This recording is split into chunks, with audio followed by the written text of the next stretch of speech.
Hello friends, welcome to our channel analytical hub. हमने forest ranger की syllabus में metallurgy वाले टॉपिक को कंप्लीट कर लिया है, तो आज हम स्टार्ट करेंगे पॉलीमर्स को। चलिए स्टार्ट करते हैं। सबसे पहली बात, पॉलीमर क्या है? तो पॉलीमर का मतलब ये हुआ ऐसे मॉलिक्यूल जिनकी मॉलिक्यूलर वेट ज़्यादा होता है, मतलब high molecular weight compound, high molecular weight compounds.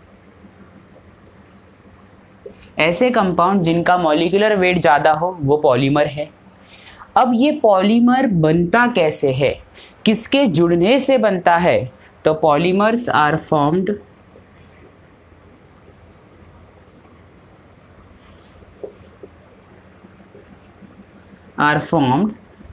Due to joining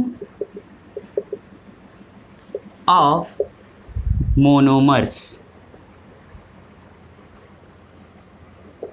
ठीक है, पॉलीमर एक हाई मॉलिक्यूलर वेट कंपाउंड्स होते हैं जो मोनोमर के जुड़ने से बनते हैं। तीसरा पॉइंट, मोनोमर्स क्या है? Small unit. Monomers are small unit of polymers.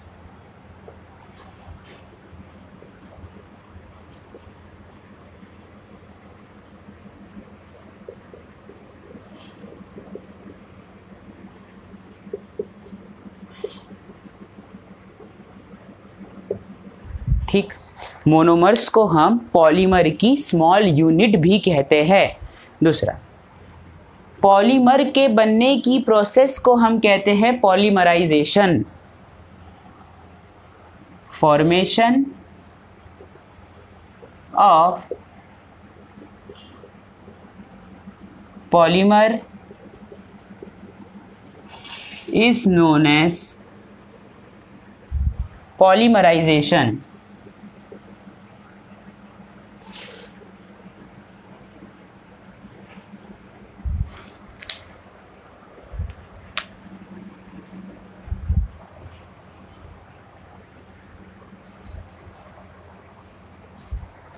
देखिए, पॉलीमर क्या है? हाई मॉलिक्यूलर वेट कंपाउंड है जिनका मॉलिक्यूलर वेट ज़्यादा हो। पॉलीमर बनते किससे है? मोनोमर के जुड़ने से बनते हैं। मोनोमर क्या है? पॉलीमर की छोटी यूनिट कहलाती है। और फॉर्मेशन ऑफ पॉलीमर की प्रोसेस को हम कहते हैं पॉलीमराइजेशन। ये आप नोट कर लीजिए, फिर मैं आपको एग्जाम्पल से बताता हूँ। चलिए ठीक है, एक एग्जाम्पल है, ये है इथाइलिन। ये है इथाइलिन। जब इथाइलिन के n मॉलिक्यूल्स लेंगे, इथाइलिन के जब हम n मॉलिक्यूल्स लेंगे तो होगा पॉलीमराइजेशन। जब n मॉलिक्यूल्स आपस में जुड़ेंगे तो होगा पॉलीमराइजेशन। और जब पॉलीमराइजेशन होगा तो क्या बनेगा?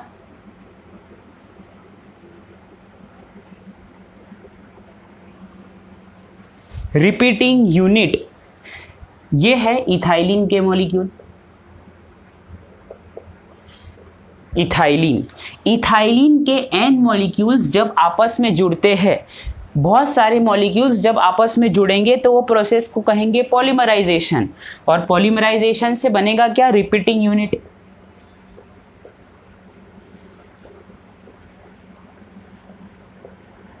और ये रिपीटिंग यूनिट आपस में और जुड़ेगी और बनाएगा पॉलीमर।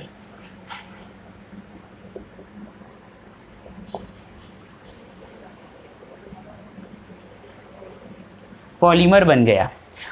ठीक है, क्या था कि इथाइलिन के मॉलिक्यूल आपस में जुड़ेंगे पॉलीमराइजेशन प्रोसेस के थ्रू, रिपीटिंग यूनिट बनेगी।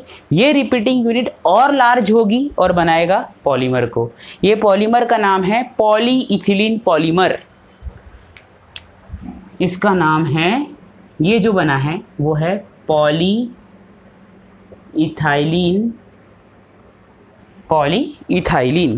इथाइलिन और बहुत सारी यूनिट मिलके बनाएगी पॉलीइथाइलिन। ये भी आप नोट डाउन कर लीजिए सारा। ठीक है, चलिए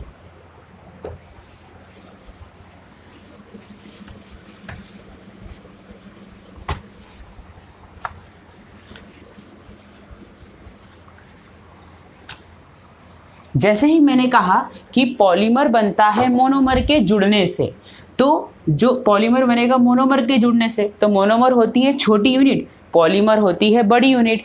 इस बड़ी यूनिट के कारण हम पॉलीमर्स को मैक्रोमोलिक्यूल्स कहते हैं।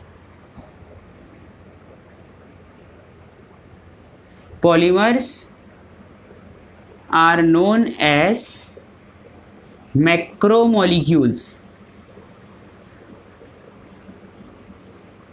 ठीक, पॉलीमर की साइज ज़्यादा बड़ी होती है, इसलिए हम उसे मैक्रोमोलिक्यूल कहते हैं। मैक्रो मतलब बड़ा और मॉलिक्यूल, पर इसका मतलब ये हो जाए कि सारे मैक्रोमोलिक्यूल पॉलीमर है? नहीं, पॉलीमर्स को मैक्रोमोलिक्यूल कह सकते हैं, पर मैक्रोमोलिक्यूल को पॉलीमर नहीं कह सकते।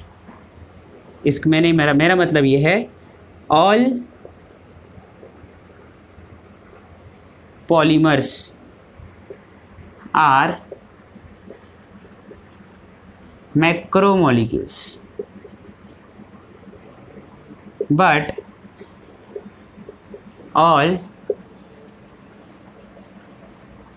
macromolecules are not polymers। ये भी आप नोट डाउन कर लीजिए। चलिए अब हम स्टार्ट करेंगे पॉलीमर्स का क्लासिफिकेशन।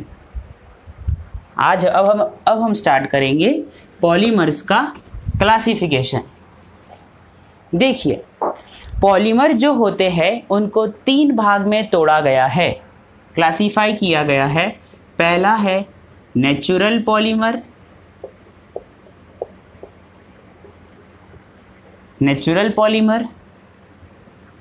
दूसरा है सेमी सिंथेटिक पॉलीमर,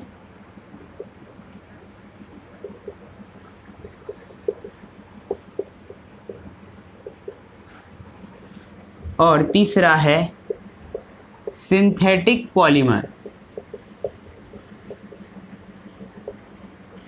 ये 3 टाइप्स के पॉलीमर होते हैं, natural polymer, semi synthetic polymer और सिंथेटिक पॉलीमर। अब हम हर एक पॉलीमर को डिस्कस करेंगे। चलिए, सबसे पहला पॉलीमर है नेचुरल पॉलीमर। Natural polymer. अब नेचुरल पॉलीमर जो होता है वो नेचर के द्वारा प्राप्त किया जाता है। नेचुरल पॉलीमर ऐसे पॉलीमर जो नेचर में मिलते हैं। पहला पॉइंट इसमें आएगा फाउंड इन नेचर। ठीक है, नेचुरल पॉलीमर का ओरिजिन किससे मिलते हैं? तो प्लांट्स और एनिमल से मिल जाते हैं। हमें नेचर में तो होते हैं, ओरिजिन इनका होता है प्लांट्स एंड एनिमल्स। ठीक, नेचुरल पॉलीमर के एग्जाम्पल क्या है? सबसे पहला एग्जाम्पल है पॉलीसेकेराइड। सबसे पहला नेचुरल पॉलीमर का एग्जाम्पल है पॉलीसेकेराइड। पॉलीसेकेराइड भी कौन से? तो है स्टार्च और सेल्यूलोज। अब डायरेक्ट एग्जाम्पल याद रखेंगे कि नेचुरल पॉलीमर का एग्जाम्पल पॉलीसेकेराइड है, और पॉलीसेकेराइड क्या है? पॉलीसेकेराइड में कौन? स्टार्च और सेल्यूलोज। फिर है प्रोटीन, ये दूसरा एग्जाम्पल। प्रोटीन, ठीक, प्रोटीन्स में क्या क्या होगा? तो प्रोटीन्स में आ जाएगा सिल्क, लेदर, वुल एक्सेट्रा, इस तरह से। ओके, थर्ड है nucleic acid. Nucleic acid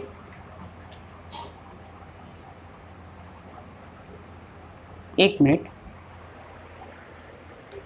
third है न्यूक्लिक एसिड। न्यूक्लिक एसिड में आएंगे DNA, and RNA, nucleic acids, proteins, polysaccharide, ये सारे एग्जाम्पल है नेचुरल पॉलीमर के। फिर आखिरी में है natural rubber. Natural rubber, natural rubber भी एक नेचुरल पॉलीमर का एग्जाम्पल है। आइसोप्रीन, ये तो हमने देखा कि नेचुरल पॉलीमर जो होते हैं वो नेचर से मिल जाते हैं और प्लांट्स और एनिमल्स से मिलते हैं, जैसे कि पॉलीसेकेराइड, स्टार्च और सेलुलोज। प्रोटीन का एग्जांपल है silk, leather, wool etcetera. Nucleic acid, DNA, RNA. Natural polymer isoprene, ये सारे के सारे नेचुरल पॉलीमर्स के एग्जाम्पल है। ठीक, ये भी आप नोट डाउन कर लीजिएगा। चलिए अब हम पढ़ेंगे सेमी सिंथेटिक पॉलीमर। अब हम पढ़ेंगे semi synthetic polymers.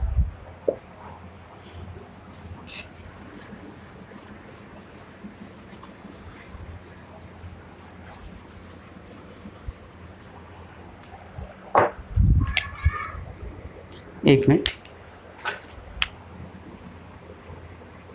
Semi synthetic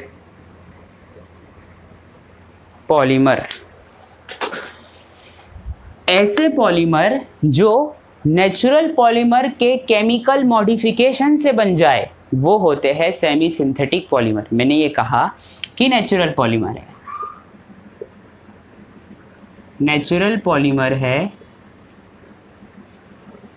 इस पॉलीमर में कुछ केमिकल्स मिलाए जाए, क्या केमिकल प्रोसेस की जाए, इन पॉलीमर में केमिकल प्रोसेस की जाए तो क्या बनेगा, सेमी सिंथेटिक पॉलीमर्स।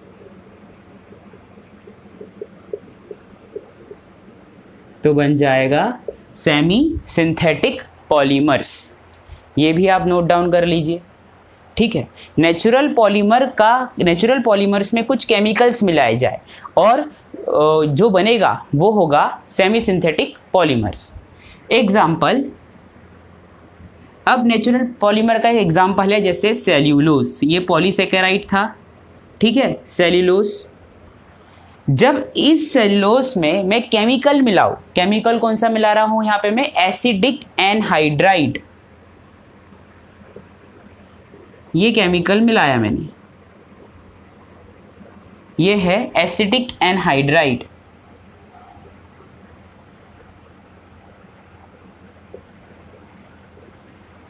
और इन दोनों की रिएक्शन मैंने H2SO4 सल्फ्यूरिक एसिड की प्रेजेंस में करवाई।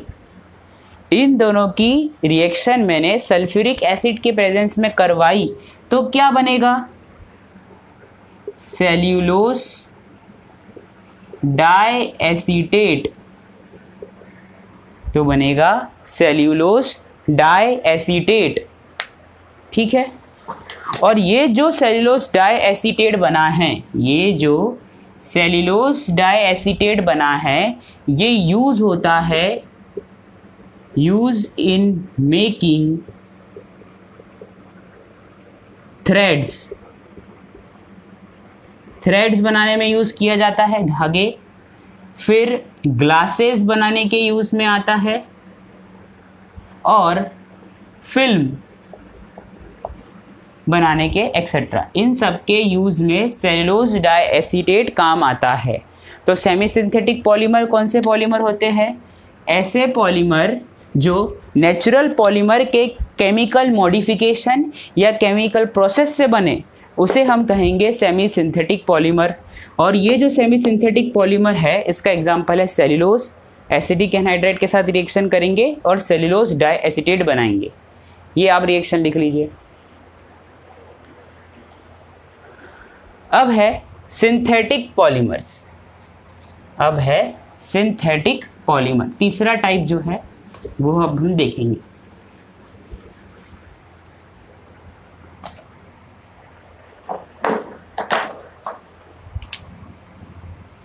ऐसे पॉलीमर जो ह्यूमन द्वारा, मैन मेड द्वारा बनाए जाए लेबोरेटरी में, मानव द्वारा प्रयोगशाला में निर्मित किए जाए लेबोरेटरी में, वो है synthetic polymers. Polymers formed by man in laboratory, ऐसे पॉलीमर को हम कहते हैं सिंथेटिक पॉलीमर। अब सिंथेटिक पॉलीमर के एग्जाम्पल क्या है? Teflon, polystyrene, synthetic rubber,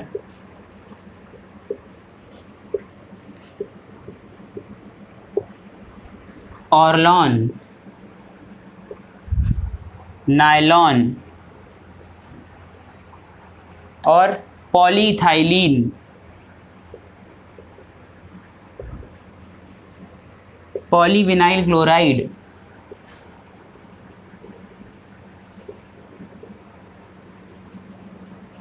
etcetera. ये सारे एग्जाम्पल है सिंथेटिक पॉलीमर्स के, ये भी आप नोट डाउन कर लीजिए। ठीक है फ्रेंड्स, तो आज हमने पॉलीमर्स में पॉलीमर का इंट्रोडक्शन और उसके क्लासिफिकेशन को कंप्लीट कर लिया है। कल हम पॉलीमर्स की सीरीज में आगे बढ़ेंगे और कुछ क्वेश्चंस भी सॉल्व करेंगे। तो ठीक है दोस्तों, अगर आपको मेरा लेक्चर पसंद आया तो प्लीज़ लाइक कीजिए, सब्सक्राइब कीजिए, कमेंट कीजिए, शेयर कीजिए और बेल आइकन को दबाना ना भूलिएगा। My name is Kapil and I thank you so much for watching.